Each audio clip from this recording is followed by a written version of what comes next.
Egypt, land of the pyramids and pharaohs. One of the most studied and scrutinized civilizations of the ancient world, and yet it remains veiled in mystery. In this video, we are going to see that the Qur'an reveals secrets about Egypt that until recently were lost to mankind.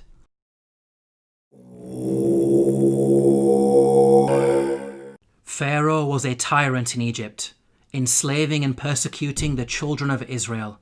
The Qur'an states the following about the death of Pharaoh and his supporters. فما بكت عليهم السماء والأرض وما كانوا منظرين. Note the words, heaven and earth wept not for them. A recently unearthed pyramid text has granted us new insights into the meaning of this verse. The pyramid text reads, "The sky weeps for you, the earth weeps for you, when you ascend to heaven as a star." Here, the pyramid text praises Pharaoh, claiming that upon his death he will ascend through the sky and claim supremacy of the heavens by becoming a star. We can see that the Qur'an quotes the pyramid text directly in its rebuttal of Egyptian adulations of Pharaoh. What's amazing is that knowledge of the ancient Egyptian language of hieroglyphics was lost to mankind at the time the Qur'an was revealed. It wasn't until the discovery of an artifact known as the Rosetta Stone in the 18th century, over 1,000 years after the revelation of the Qur'an, that mankind has been able to fully decode the hieroglyphics.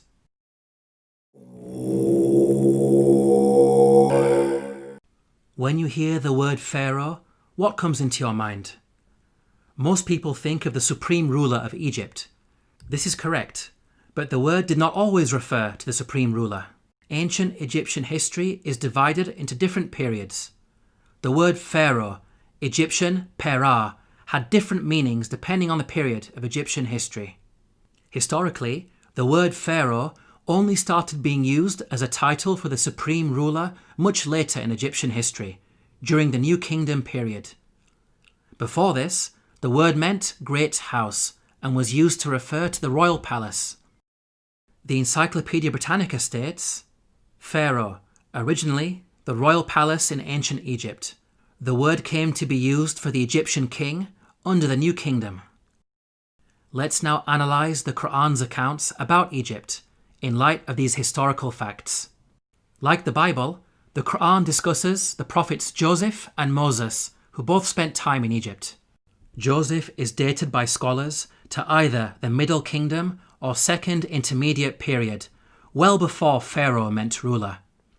In the story of Joseph, the Qur'an repeatedly uses the word king to refer to the ruler of Egypt. He is never once called Pharaoh.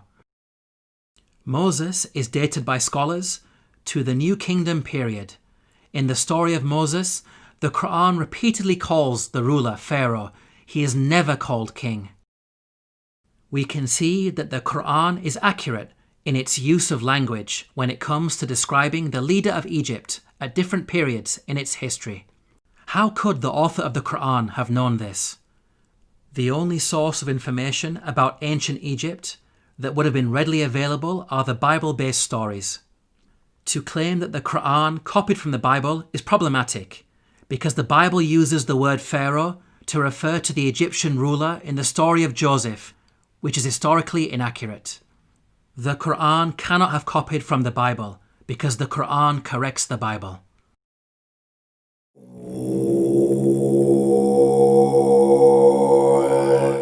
The Bible explicitly states that at the time of the Exodus, the Israelite men were vast in number. The Israelites journeyed from Ramesses to Sukkoth. There were about 600,000 men on foot, besides women and children. If we factor in the women and children, then the total number of Israelites would realistically be in the millions. This claim of a vast nation is problematic in light of other information that the Bible provides. Firstly, Pharaoh is said to have appointed 2 midwives to deliver and murder Israelite babies. The king of Egypt said to the Hebrew midwives, whose names were Shiphrah and Puah, "When you are helping the Hebrew women during childbirth on the delivery stool, if you see that the baby is a boy, kill him." 2 midwives would only be sufficient for such a task if the Israelites were small in number and giving birth to a manageable number of babies. 2 midwives would not be sufficient for a vast nation of millions.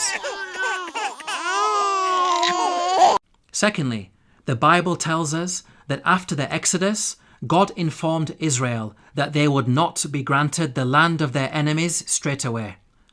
But I will not drive them out in a single year, because the land would become desolate and the wild animals too numerous for you.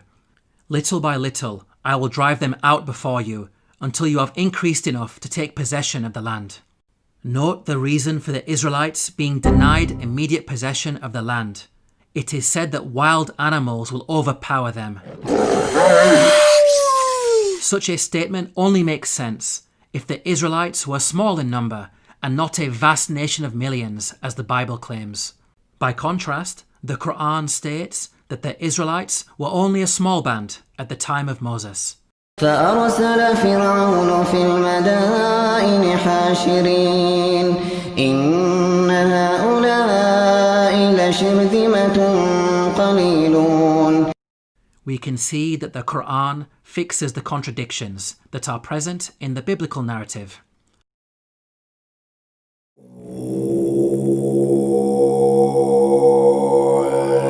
The Qur'an states that the punishment of crucifixion was used in ancient Egypt from the time of Moses all the way back to the time of Joseph. Now, the word crucifixion typically brings to mind the Roman cross. However, in antiquity, there were different forms of crucifixion. Professor of Archaeology David Chapman wrote, "In studying the ancient world, the scholar is wise not to differentiate too rigidly the categories of crucifixion, impalement, and suspension. Hence, any study of crucifixion conceptions in antiquity must grapple with the broader context of the wide variety of penal suspension of human beings." The Arabic words translated as crucified in the Quranic verses all contain the root word solaba. Arabic dictionaries state that this root carries a number of meanings, including to harden or stiffen and to extract oily matter from bones. This word does not only mean death by being hung on a Roman cross. Rather, it indicates any method of execution which makes the body hardened or stiffened and results in the leaking of bodily fluids. So, impalement, suspension, and the Roman cross are all included without making any distinction. Archaeological evidence shows that the ancient Egyptians used to crucify people by impalement on a stake. The following entry is taken from an Egyptian German dictionary of hieroglyphics. Note the hieroglyph which depicts an impaled man.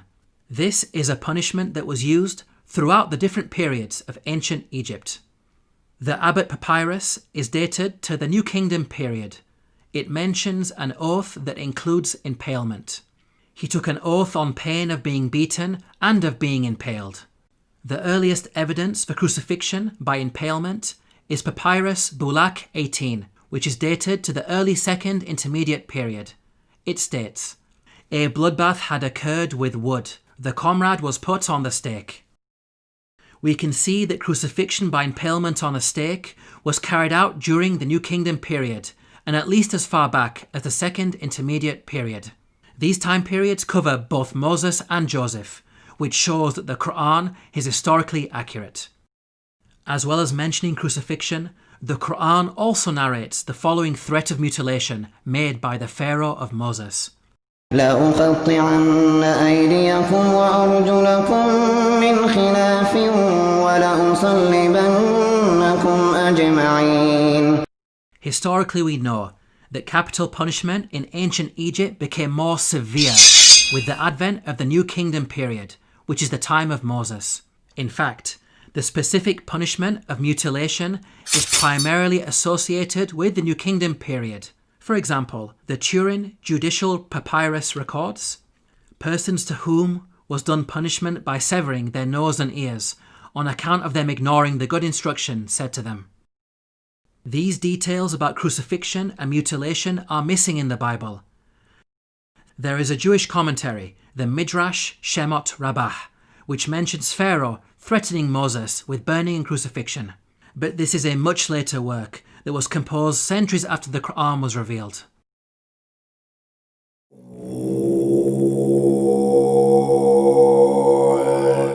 Neither the Bible nor Qur'an identifies the Pharaoh of Moses by name. We can use the details provided in the scriptures to try to identify the Pharaoh. Both scriptures speak of the Israelites being taken into slavery before the birth of Moses. The use of Semites for slave labour occurred only during the New Kingdom period. So, we can place Moses somewhere in the New Kingdom period. This gives us a list of 33 possible pharaohs. Both scriptures also speak of an exodus of the Israelites out of Egypt. The Merneptah stele is an important artifact that contains the first explicit reference to Israel in the archaeological record. It is dated to around 1208 BCE. It discusses the land of Canaan and mentions the Israelites in relation to Canaan, indicating that the Exodus had already taken place by this date. The artifact is contemporaneous to the pharaoh Merneptah. This means that the Exodus had to take place before Merneptah, since Merneptah was alive and in power after the Exodus and not drowned in the sea. This establishes an upper boundary in the timeline of the pharaohs. From the point of view of both the Bible and Qur'an, we are now left with 18 pharaohs as candidates who may have ruled during the time of Moses. Let's now delve deeper into the biblical narrative. The Bible claims that there were 2 different pharaohs who were in power. The first died while Moses was in hiding in Midian. When Pharaoh heard of this, he tried to kill Moses, but Moses fled from Pharaoh and went to live in Midian. During that long period, the king of Egypt died. The new Pharaoh continued his predecessor's persecution of the Israelites, and it was his second Pharaoh who was later drowned when Moses crossed the sea. The Bible gives us a timeline for these events. The burning bush encounter with God took place when Moses was 80 years old. So from his birth to the Exodus, there was a span of at least 80 years, during which 2 pharaohs ruled Egypt. Now, there is a big problem if we compare this biblical narrative to the timeline of the pharaohs. We've seen that the Bible claims exactly 2 pharaohs ruled during the 80-year period from the birth of Moses to the Exodus. If we consider the number of years that each of the pharaohs ruled, we can see that there is no 80-year period during which only 2 pharaohs ruled. Any given 80-year period will give you at least 3 pharaohs in power. We can see that the biblical narrative contradicts the historical evidence. Let's now compare the Quranic narrative. Unlike the Bible, the Qur'an depicts a single pharaoh reigning from the birth of Moses all the way up to the Exodus. The Qur'an informs us that Moses fled to Midian when he reached the age of maturity. The Qur'an defines the age of maturity as 40 years old. The Qur'an also informs us that during his time in Midian, Moses spent 8 to 10 years in the service of his father-in-law before returning to Egypt to face Pharaoh. This means that Moses was at least 48 years of age when the Exodus happened.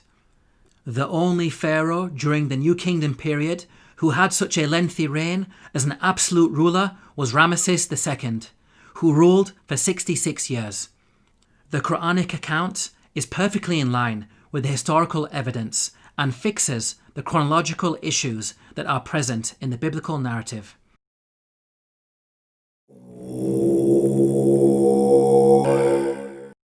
Let's now compare the life and religion of Ramesses II to the claims that the Qur'an makes about the Pharaoh of Moses. وَإِنَّ فِرْعَوْنَ لَعَالٍ فِي الْأَرْضِ وَإِنَّهُ لَمِنَ الْمُسْرِفِينَ.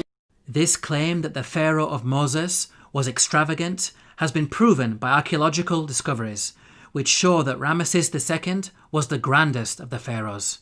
The archaeologist Peter Clayton wrote, "His genuine building achievements are on a Herculean scale."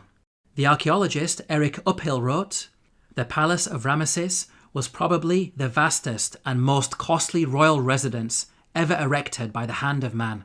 The Egyptologist Kenneth Kitchen wrote, Certainly, in his building works for the gods, Ramesses II surpassed not only the 18th dynasty, but every other period in Egyptian history. With regards to the religion of the Pharaoh of Moses, the Qur'an makes the following claim. فحشر فنادى فقال أنا ربكم الأعلى. The Qur'an states that the Pharaoh of Moses was arrogant, exalting himself to the position of God. Modern archaeological discoveries have proven this to be true. Ramesses II built the great temple at Abu Simbel to honour himself. Its entrance is flanked by 4 colossal statues of Ramesses II, which dwarf the statue of Ra Horakti, god of the horizon, located above it. This temple also contains an image of Ramesses II making a sacrifice to his divine self.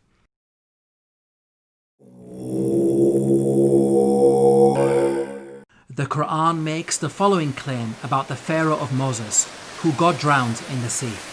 فاليوم ننجيك ببدنك لتكون لمن خلفك آية.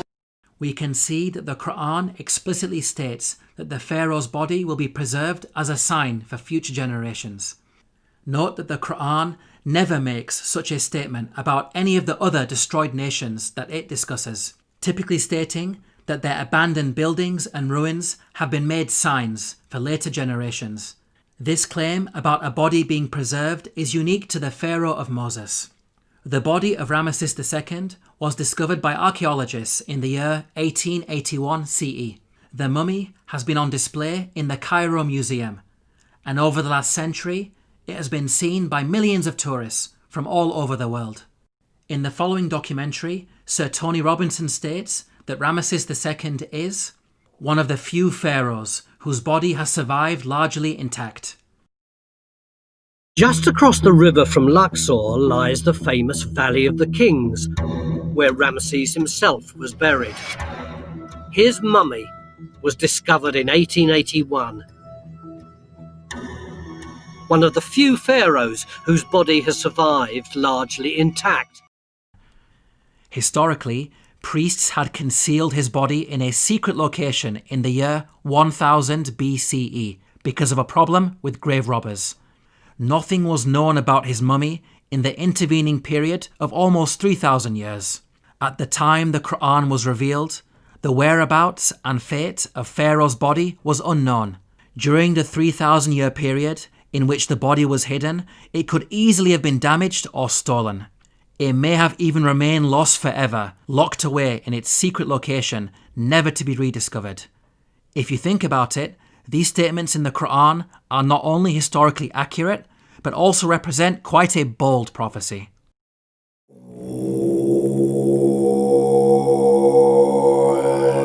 The Bible informs us about a series of plagues that God brought upon Egypt. The book of Exodus informs us that the first 6 of these plagues are as follows. First, the Nile was turned into blood.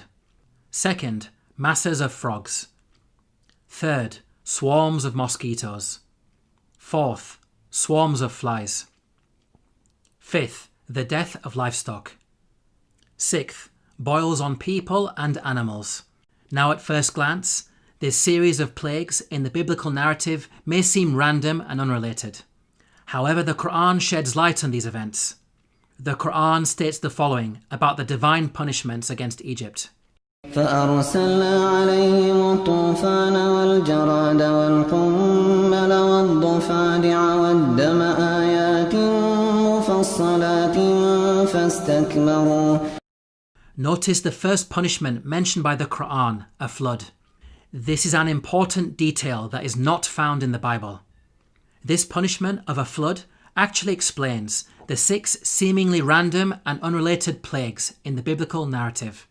A flood would result in high concentrations of red earth entering the Nile River and causing a blood-like colour, killing fish and making the water undrinkable, as described in the biblical narrative.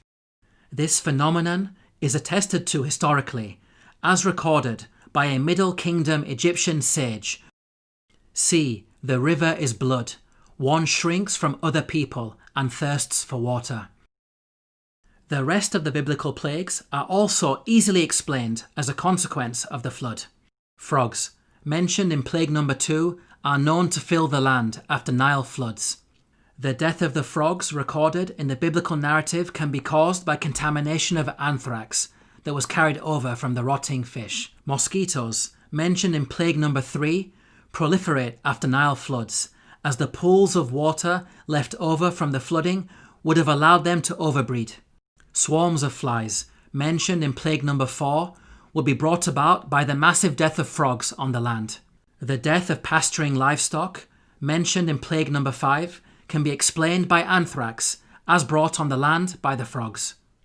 The boils on humans and cattle, mentioned in plague number 6, may have been caused by bites. The stable fly in particular is infamous for its vicious biting of mammals. We can see that the Qur'an's mention of a flood easily explains the biblical plagues, which are not random as initially appears to be the case, but in fact a series of interrelated events.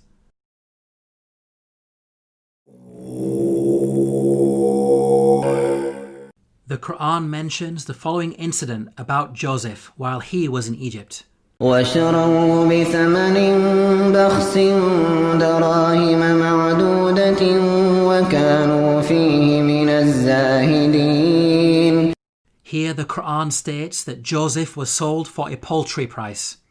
The Arabic phrase used is darahima ma'dudatin, which contains the words dirham and ma'dud. Dirham means a unit of silver coinage or weight. Ma'dud means countable or limited in number.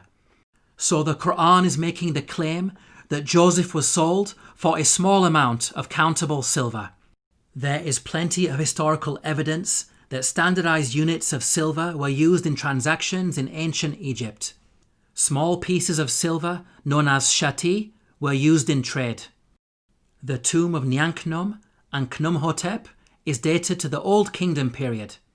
It contains a scene of a busy open-air market with goods for sale. Cubits of cloth, for example, are said to be sold for 6 shati. The Rind mathematical papyrus is dated to the Second Intermediate period. It discusses the relative values of gold, silver and lead in terms of shati. Small silver bars bearing the name of Pharaoh Tutankhamun have been dated to the New Kingdom period. They are inscribed with a hieroglyphic which states, Tutankhamun, ruler of Heliopolis in Upper Egypt. Until recently, historians believed that the minting of precious metals was a later Greek invention. These recent Egyptian archaeological discoveries have forced historians to completely revise their understanding of coinage in the ancient world. How is it possible that such knowledge was revealed in the Qur'an nearly 1,500 years ago? The Bible mentions that Joseph was sold for 20 of silver. However, this sale is said to have taken place with some Arabs outside Egypt. By contrast, the Qur'an states that the sale took place inside Egypt. So, the Bible could not have been used as a source by the Qur'an.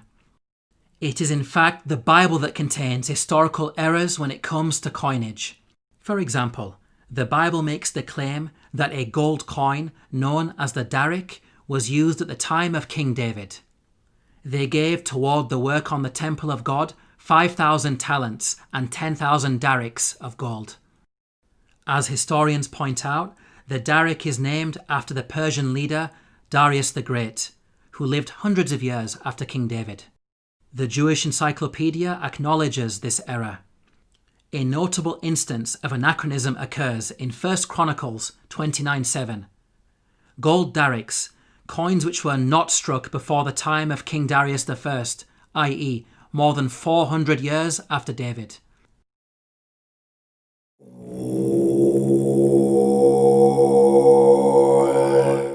The Qur'an narrates the following conversation between the Pharaoh of Moses and an individual referred to as Haman. وقال فرعون يا هامان ابن لي صرحا لعلي أبلغ أسباب السماوات فأطلع إلى إله موسى وإني لأظنه كاذبا. Here Pharaoh commanded Haman to build a tower that would allow him to reach the heavens. It's important to understand that Pharaoh's intention was not to literally scale a tower to reach the sky. Rather, it's a reference to the Egyptian belief that after death, the Pharaoh would ascend from earth to heaven, taking his place among the gods. As we covered earlier, the author of the Qur'an had an awareness of ancient pyramid texts that detailed such beliefs. Egyptian monuments housed the bodies of dead pharaohs. These monuments acted as a bridge between this world and the next. They were filled with religious writings that served as instructions to help the dead pharaoh ascend to the heavens. Hence, the person in charge of constructing such a monument for Pharaoh would not only need to be skilled in architecture, but also highly knowledgeable in religion, a builder-priest of sorts.